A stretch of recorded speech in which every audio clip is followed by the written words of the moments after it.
Welcome everyone, this is Will, KMac Vintage. Well, been a while since I had a video out. A couple things have happened here. Like I said before, I had COVID. I'm still a little bit phlegmy, a little bit here and there, but I haven't done a home test in a couple days. I need to do a test to see if it's still showing positive. Last one I did, it did still show positive, but it was, now, it's been about 10 days now since I had it. So anyway, we'll see what happens. Um, we've had bad weather. We've had tropical storm Ian develop actually south of us, come very close to Cayman. Luckily, it actually went by us. It did not hit us directly with the eye passing over us, but it was still a good 70, 80 miles off the coast. Wasn't that bad. I mean, we really didn't have anything major where I live. There were other parts of the island that did get some flooding. That there's been a lot of actually erosion along the coastline. Some other low areas flooding, loss of power and so forth, and power lines down. Because here everything is actually above ground. So any little thing, power goes out. Anyway, at least I didn't lose power at home. I did not lose internet, and everything is fine at home. Everything is good. So, and then also, I've been working on some boards for someone that sent me. He sent me actually four boards. Two of them are the Macintosh IIci. Um, Very rare board. It's a machine that was not available in the U.S. So anyway, out of those two boards, I got one of them fixed. One is working, um, and it boots up and everything. I did not do video on that because a lot of the stuff with problem solving on a board is very time consuming. It's just constant rechecking, checking traces, checking this, checking VS um, under the board on top, taking chips off, cleaning, checking traces again, checking where the actually trace joins to an actually veer, and it goes through to the other side of the board. So it can be hours and hours of boring video. Unless y'all want to see that, I don't mind doing it. I mean, I still got um, three of the boards that have not been fixed yet, and the reason why I'm doing this video is because one of them um, I'll get back into that because one of them I need actually help. I need other people's input. So I figured the best way to do that is to do an actually video. But anyway, so two of them are the Macintosh 2 VI and one is a SI, um, and one is a CI. The CI is this board right here that you see, and um, this board was battery bombed. This is where the battery was, and it really bombed the board out. By the way, my dental tools, great picks, great things, and I use them for everything. You know, one of the things that I use them for, the points are so fine, right?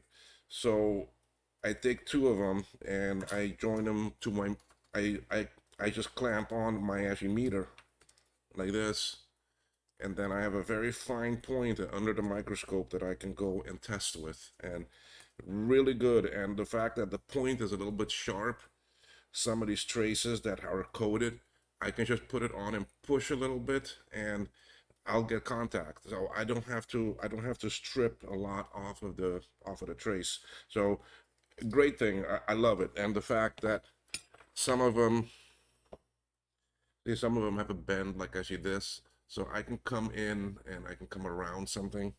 So they are very, very helpful. Anyway, so this board was battery bombed.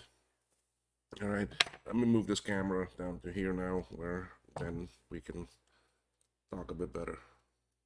Okay, so this board here is battery bombed. There were a couple traces down here.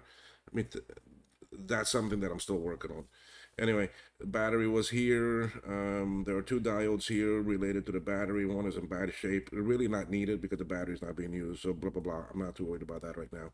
But there were a couple traces here fixed and so forth. And these two are fixed. Another one I fixed on the other side of the board. Um, this repair was done by someone else before me. I just actually rejoined them, checked it, and made sure that it was good. And the one that was loose, which was this one here, no, there was another one here that was loose. I did that on the underside of the board. I was missing ROM 4. I was missing this ROM. So I took off the ROM off of my board and I read it and I made an EEPROM and it's good. This board right now, just so you know, I do get a chime. It does power on and I get a chime. But I'm a bit worried about that chime, okay? Um, I'll get the chime regardless, okay? I can get it without RAM in it. And without any RAM, just this ROM, which I did socket them all because I took my ROM off of my board and I put in each one and I tested it. So this board has been socketed. The ROMs are good. Okay, so I'm not too worried about that right now.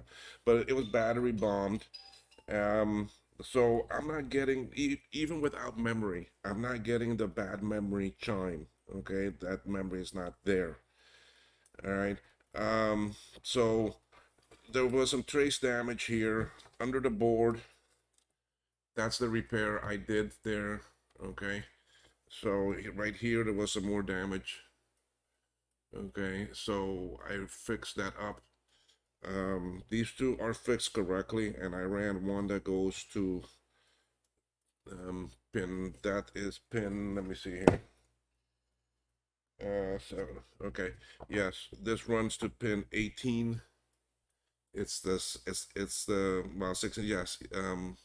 Because it is a 32 pin chip, 16 on each side.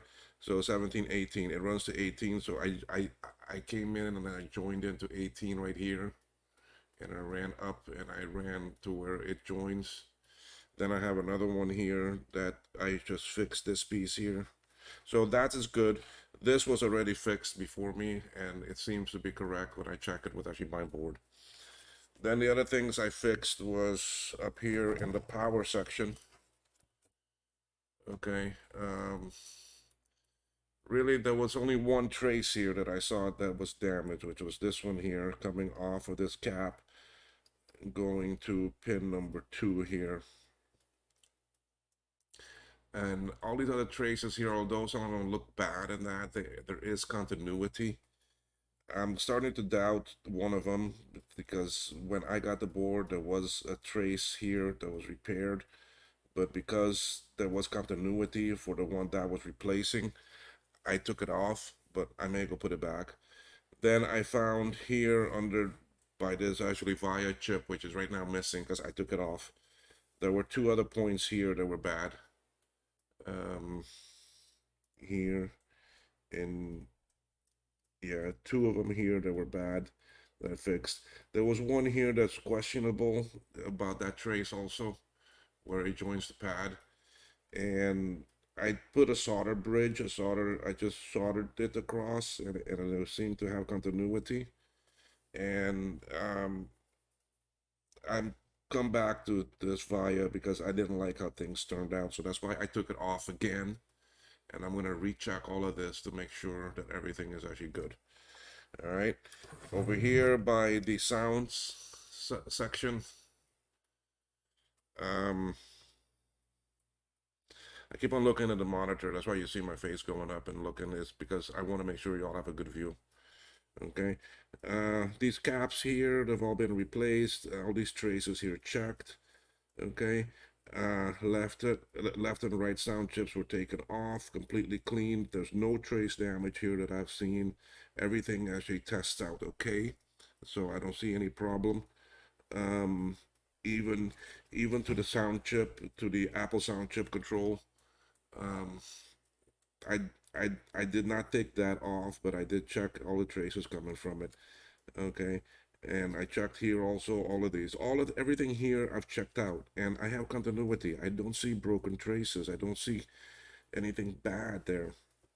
Okay, and I do get a chime. I do get the chime.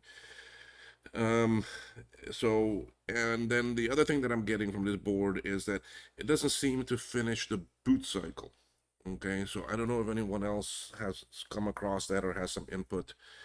Um, it gives me a black screen. I can't turn it on right now because I don't have the VIA chip in, so I'll make this part one of this video and just to explain everything that's going on. Then I will do my work. I may do a video of checking out this VIA, but the thing is I don't have the right microscope yet. So my actually microscope with all this weather, with Ian now hitting actually Florida, which, in a matter of fact, it is hitting Cape Coral side, which is where where some of my family lives, where my actually sister and her kids and her actually grandkids and all that live. Um, and even actually West Palm Beach, where I go, is getting impacted. Not as bad, but it's getting some weather there on that side where my son is. So anyway, um, and my cargo is still there. It hasn't shipped yet because of all this other stuff going on. Blah blah blah. Anyway, so hopefully soon I will have my other microscope where I can do better video of me doing detailed circuit board work. So I'll probably fix this via this chip area. I'll probably fix this actually chip area off camera, and then I'll come back with a part two video of testing the board. So what I am getting is I will get a chime, but the chime comes very quick. As soon as I turn it on, boom, chime is there. Okay. Um, then I get a black screen. If I hit the reset button, I will get a gray screen, and then it chimes again. If I take off the ROM, if I take off the ROM jumper, and I put in a big mess of wire ROM in here, same thing. I will get a chime. Okay. If I don't put in the ROM and I leave the jumper off, it's not booting off of this ROM, which then it's telling me that it doesn't have a ROM. I do not get a chime, and I get a white screen. Okay, so without ROM being loaded, I get white screen and constant and no chime. With ROM being loaded, I get the chime, but that's it. It doesn't go beyond that. I have taken a scope. I have checked out everything that I can think of. Okay, I've checked. This board here, apparently reset is controlled by the sound chip, believe it or not. So it has a reset A and B. Well, out of the Apple sound chip, there is a reset. Then there, from the sound chips themselves, left and right, there is a reset A, reset B. Both of those are going to low. None of them are actually stuck low. Okay, so all I've checked every single chip that has a reset, and it's not stuck in low. It is high. I press the reset, it goes to low, and it goes back up to high. What I did notice was that on the ROM, it just doesn't seem to finish loading completely. Okay, because all of the address lines look fine, and then just one of them, I think it was. I don't remember which chip, but one of them, one of the address lines, I think it was with chip 2. That's why this one was the second one that I socketed, and I have an EEPROM for this. Yes, I did make an EEPROM here too. Okay, yeah, chip 2. Yeah, 2. I did make an EEPROM here because I was getting pin number, hold up. Where is it? Where is it? Where is it? ROMs 2. Uh, address 15. Address 15. Pin 21. Was it 15? Address 15 or yeah. Anyway, one of them here was giving me a wrong. It just didn't look right. On the scope I just did not have. I wasn't happy with it. So I took this chip off of mine. I tested it in here, and same thing. So it's like something is stuck. Okay, it's like because I'm not getting the memory chime. I think that's where the actually boot process is actually stuck, and I don't know much about it. So I'm asking anyone that watches this video, if you all have encountered this or you know more about this or have some advice or things to check, let me know because um, I checked everything. And let me come back up a little bit now. Okay, I checked everything with this board. I I checked ROM to the SIM to the ROM SIM of all the traces, everything, data and addresses. I checked them to the buffers. I checked it to the RAM. I checked it to the actually MDU. I checked it to the processor. Everything is there linked. Everything is running. Okay, I just don't understand why the boot process is like stuck. Okay, um, I just don't know where else to actually try. So that's why I'm making the video. I'm gonna make this. I'm gonna put it out there. I'm gonna try to push it out there to a lot of other groups and see. Hold on.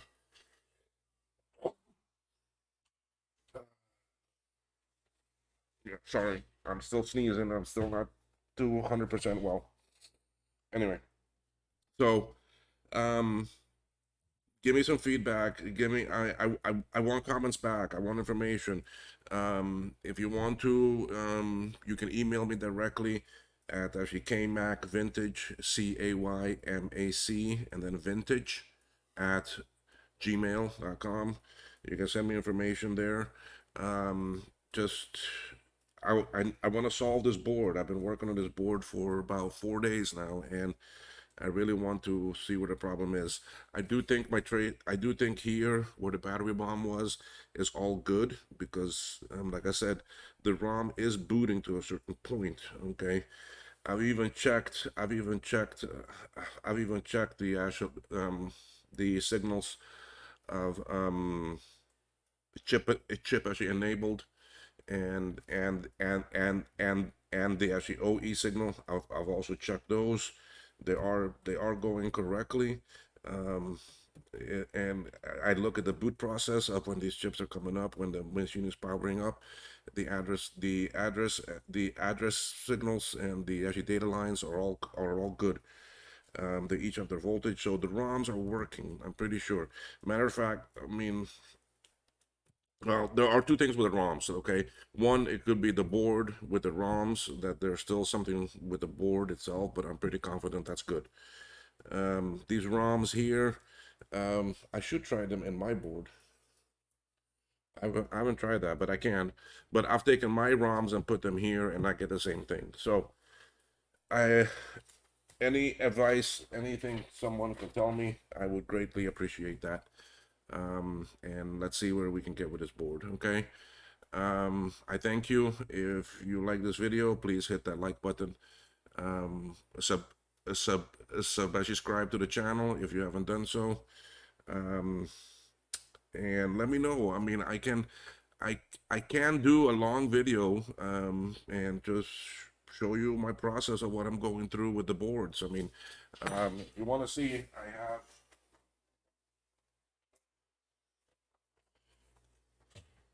This is the SI board.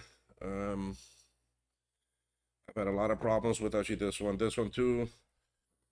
It's giving me something strange. It is booting, but I'm not getting video. Okay, so I do need some help there with that video too. These are actually 1 megabyte chips now. They've been changed from the 256. I need to put in all the LS245s back.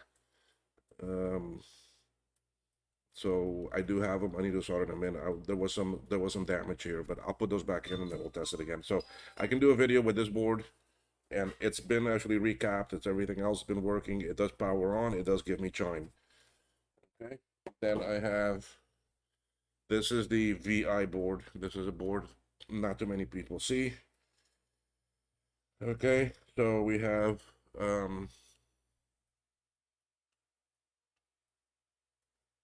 up here the memory, VRAM, ROMs. Okay. It cannot take it can take an external ROM, but there's no socket there for it. So It's not there right now. And I don't see where the jumper would be if there is a jumper. No, I don't see where that would be. Maybe it would be somewhere down here. Anyway, um, somewhere else. No, the ROMs. Anyway, so this one too. I'm getting a chime, um, and that's it. It's not booting. It's not going. This one does give me bad memories tone if there's no memory in it. Reset and all that works. Um, then, but yeah, I need to do some more work with actually this one. So I can do videos with this one too. So, and the other VI is already working. That one is good. So, but this one is the one that I'm working on now, and I'm I just I'm just lost. I don't know where else. I mean, I've gone over schematics over and over and over, and um, I would appreciate some help and some ideas, people. Um, y'all that are out there that have been doing this longer than me and are the experts and know more. A couple names I'm going to throw out there: Steve, Bruce. Y'all two are the two top ones that I know of. Joe, and I don't know who else, but and then actually Andrew. Um, I want to know what sort of input y'all may actually have. So anyway, thank you. I will be making a part two of this video when I get the chip back on, and then I can do a test and I can show you all what I'm getting on the screen and how it's working. Okay, so thank you very much, and I am looking forward to y'all's feedback. Please give me some feedback. Thank you so much. Bye bye.